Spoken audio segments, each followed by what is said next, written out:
Wagwan people, it's your girl Leonica Douglas back with another episode of Let's Keep It Real, okay? So today's episode, we're going to be doing callaloos, a beautiful, beautiful callaloo, Jamaican callaloos, by the way. We're going to be cutting it and steaming it down, and I'm going to show you how we do a quick little video of how we make fresh callaloo right from your backyard. And if you don't have it in your backyard, you can always buy it at the market, or they sell it in cans, actually, believe it or not, in North America. Not the same as the fresh one, but let's get started. I'm about to show you how I do the last harvest of the summer of Jamaican callaloo and to see what's really going on. Mar, come say hi. We're gonna cook that bad boy up and basically steam it and show you how we make those glorious Jamaican dish. Fresh. Oh my God, this thing is heavy. Okay, so this is the harvest of the callaloo. It is, I think it feels like about, even though there's water in it, it feels like it's at least 5 pounds of callaloo. Whew. I'm gonna cut this bad boy up, freeze some of them, and cook some of them right now because I like it fresh. Also, as you can see, there's tomatoes that we can cut, we can pick. Not the ripest of tomatoes, but it can pick. And then we have our bell peppers that you can pick as well to make to the start of our dish. As you can see, we're in my garden just a while ago picking beautiful, beautiful fresh callaloo. And I'm about to show you how you can whip that up really, really fast and pair it with either rice, Jamaican dumplings, or yams, or sweet potato, whatever the case may be. You can even pair it with Jamaican breadfruit, anything. It's beautiful, beautiful, beautiful fresh callaloo. And it's one of my favorite green vegetables from my island of Jamaica. Stay tuned, we're about to touch this thing and the thing and the hot, and it's like a nice. And also a fun fact about callaloo, it's high in potassium, iron, vitamin C, and protein, believe it or not. So there's a lot of nutritional contents within the vegetable itself. I don't need this much. I probably ended up cutting all of this and freeze about 3/4 of it. But what I'm gonna do, because I have it in water, that's why it's so fresh and beautiful. What am I gonna do? I'm gonna switch. Y'all already know that I go from English to Patois, alright? So nothing new. To all my people that will always watch my video, there's nothing new. So what I'm gonna do is grab a certain amount of bunches that I want. It's crazy how I can pick whatever amount I want. It's not like you go into a restaurant and say, make a bunch of callaloo, and then you realize the callaloo is not enough. Because back in the Jamaica, it's usually sold like this. It like wrapped around like some freaking ropes or something. And they sell it by the bunch for like, it was super cheap when I was there, like about 7 years ago. It was like 50 cents. 50 cents for a bunch of callaloo, and you would cut it up and it would be glorious. But if you had a big family, like I have a huge family, this probably may not be enough. You probably need 2 bundles of this. So right now, the callaloo is freshly washed. You know you gotta wash it to get all the necessary bugs or whatever out. So what you wanna start off doing is to literally cut it as thin as possible, because the stems are the hardest part of the callaloo to actually cook. While I'm at it, let me get rid of these things. So right now I'm just gonna put it in my little metal bowl and put it aside. And now that you're at the leafy part, you wanna roll it in a way so you can properly cut it with control. So I've officially cut up everything that you need for this ingredients. It's very, very simple. Fresh callaloo cut up, and then 2 tomatoes, a small, whoa. Guys, the Scotch bonnet is no freaking joke, okay? So 1 small bell peppers that I got from my garden, amazing. And then like half a Scotch bonnet or whatever the amount that you want.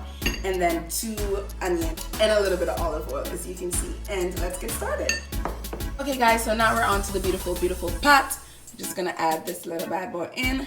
You already know that I don't like to use a lot of oil. For even some people, this is already a lot. But to members of my family, this is a little bit. But you wanna spin it around. Make sure that it's fully coated. That you wanna add a little bit of onions. Throw it around a little bit. Gonna add your tomatoes. As you already know, I like to use only fresh ingredients for my meal. And these basic fresh ingredients that Jamaicans often use is all you need to make the food really tasty and spicy. Then I'm gonna add my bell peppers and Scotch bonnet peppers. Not too much bell peppers this time, but that's okay. So what you wanna do is let the onions caramelize a little bit, because that will in itself give the callaloo a nice, beautiful taste versus just adding it right away. Because you know when you caramelize onion, it really does increase the taste of the onions, and it makes anything that you add to it taste amazing.